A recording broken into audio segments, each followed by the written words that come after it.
चटपट माता की कहानी। इसे कई जगहों पे दुरदुरिया भी कहा जाता है। तो आइए कहानी शुरू करते हैं। एक गांव में एक माँ और बेटा रहते थे। उनके पिता नहीं थे। माँ ने उस बेटे को बहुत प्यार से पाला था। धीरे धीरे जब बेटा बड़ा हुआ तो वह माँ से जिद करने लगा कि माँ, अब मैं बाहर कमाने के लिए जाऊंगा, क्योंकि अब हमारी उम्र के सभी लड़के बाहर जा रहे हैं कमाने के लिए, इसलिए हम अकेले हो जाएंगे।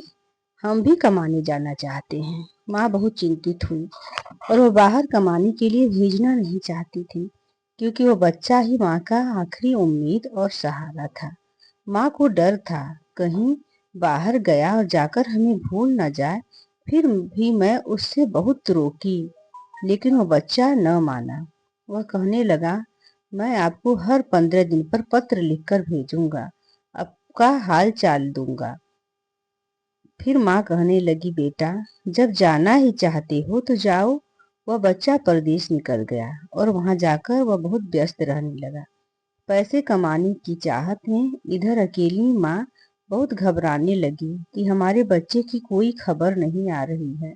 माँ रोज उसके पत्र का इंतजार करती और शाम हो जाता और कोई संदेश ना मिलता। इसी तरह से माँ ने बहुत दिन तक इंतजार किया। 2-3 साल बीत गए थे और अपनी बेटी की कोई खबर नहीं मिली।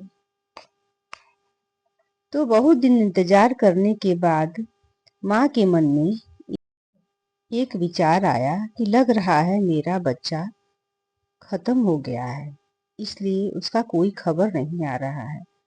तो जब मेरे पति नहीं रहे, मेरा जब बच्चा ही नहीं रहेगा, तो मेरा इस धरती पर रहने का कोई उद्देश्य नहीं। अब मैं भी आज अपने जीवन को समाप्त कर लूंगी। ऐसा मन में वह विचार करके अपना घर बार छोड़कर जंगल की ओर बढ़ गई। और वहां आगे जाते जाते एक नीम का पेड़ मिला और वहां पर चबूतरा बना हुआ था। और जाकर वहां पर बैठकर विचार करने लगी कि लाओ एक बार माता रानी को प्रणाम कर लूं। और जैसे ही प्रणाम की, वहां पर एक बूढ़ी औरत उनके सामने आ गई। वह पूछने लगी, क्या हुआ बेटी, क्यों इतनी परेशान हो? तो वह कहने लगी कि मैया, तू अपने काम कर, हमारा दुख काट देगी। तो बूढ़ी माया कहने लगी, बेटी बताओ तो सही, तुम्हारे पास क्या दुख बा? अगर हमारे वश में हुए तो हम जरूर काट देंगे। तो माँ ने अपनी सारी व्यथा उस बूढ़ी मैया को कह सुनाई। बूढ़ी मैया ने उनके आंसू पोंछे और कही, बेटी जा, हम एक बतावत हई वैसे ही करूं। वही कही, हाँ मैया, आप बताइए, हम बिल्कुल वैसे ही करेंगे।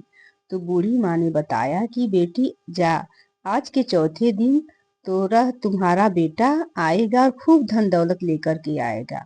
वह धन दौलत तू अपने घर में न ले जाना, पहले तू चटपट मैया की पूजा करना, तब उस सामान अंदर ले जाना। तब वह औरत बहुत खुश होकर घर वापस चली आई। और अब उसके मन में मानो यह विश्वास हो गया था कि अब आज के चौथे दिन मेरा बेटा आएगा। अब मैं बहुत खुश होकर चटपट माँ की पूजा की सामग्री इकट्ठा करने लगी। और ऐसे ही 2-3 दिन बीत गए और रात को उसका दरवाजा खुला और आवाज किया। तो दरवाजा खोल कर देखी तो उसका बेटा था। बेटा कहने लगा, माँ, यह सब सोना चांदी है, इसको अंदर ले जा। माँ कहने लगी, नहीं बेटा, अभी नहीं, इसको यहीं रख दो, कल हम छठ माता की पूजा करेंगे, तब हम इसे अंदर ले चलेंगे। अब सुबह हुई, वह सभी सुहागिनों को न्योत दी थी। सुबह सभी सुहागिन आई और बहुत विधि पूर्वक छठ माता की पूजा की गई। चटपट माँ की कहानी कही गई और फिर अंत में माँ चटपट की आरती और उसके साथ साथ चटपट माँ का फेरी गीत हुआ। इस तरह से झटपट माता की पूजा संपन्न हुई और सुहागिन की विधि पूर्वक सेवा की गई। उनको उन सबको विदा करके चटपट माता का बहुत बहुत धन्यवाद दी।